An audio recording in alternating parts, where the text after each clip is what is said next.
Well, as the Taliban takes over, their takeover is fueling fear among the Afghan women, especially. It seems that Vice President Harris's promise in 2019 to protect these women is falling short after her remarks this morning. Listen. What will the administration do to support women who are not permitted to leave Afghanistan? We have said before, and I will say again, that we are going to do what we are able to do in terms of the evacuation process. But in addition to that, what we are able to do politically and diplomatically to secure and to continue to work on the protection of women and children in that region, including working with our allies.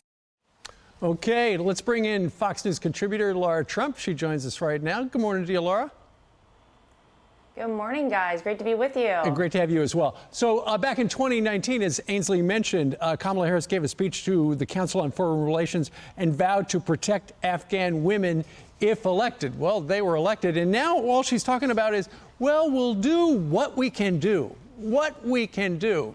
I think she promised more than that a couple of years ago. Well, what a vague answer. You know, this feels very similar to what she's done on our southern border. And quite frankly, if you're the vice president of the United States, I don't know why you are over in Southeast Asia when we have an absolute crisis on our hands. We have American lives at stake. If you went anywhere, Kamala, you should have gone to the southern border because, might I remind everyone, you are still, the borders are, we still have an absolute disaster on our southern border. But no, she's over in Southeast Asia. She doesn't, guys, want to answer any direct questions about this because she knows what we all know. They are not going to be able to do anything to help the women and girls in Afghanistan now. Thanks to the decisions made by this administration, the basic fundamental human rights of women and girls in Afghanistan have vanished overnight. Women are being subjected to torture. They are not allowed to get educated. They are not allowed to have a job.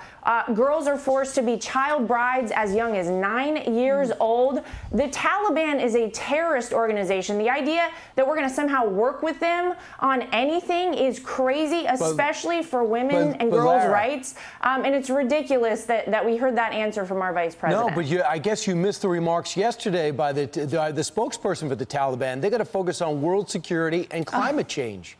So I cannot wait to see their solar panels and what kind of deal they can cut. It's all so ridiculous. I still don't understand why we as America are even legitimizing a terrorist organization as the government of a country or in any way at all. Why are we taking the Taliban at their word on anything? We shouldn't at all. Of course, they don't care about those things, Brian. It's ridiculous. They are simply trying to push America out so that they can fully take over a country, embarrass us further, and then they have a stronghold there in the Middle East, and then it will become the center for terrorism. It is a threat to the entire world. But how ridiculous. Our vice president is nowhere to be found. Gosh, our president is nowhere to be found. He can't even answer basic questions. He won't take basic questions about this crisis that they have made. It's a crisis of their making. Laura, how does it work? I mean, you would know because you know, your father-in-law obviously was the president. Is she not allowed to talk unless he gives her permission? Because this is such a disappointment for so many women who voted for Joe Biden because they saw an opportunity for a woman to become vice president. She has, you know, she could stand up for these women in Afghanistan and see that they all come home.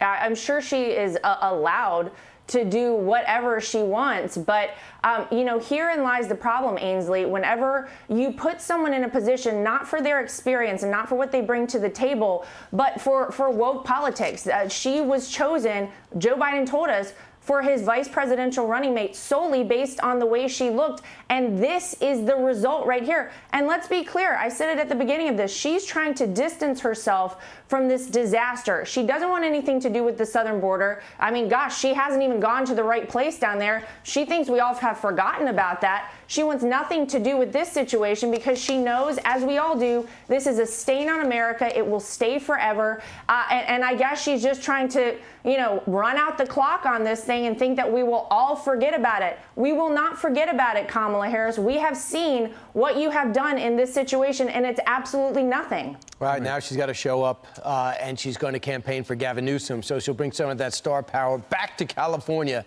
on Friday. Laura, thank you very much for joining Laura. us. Great to see you.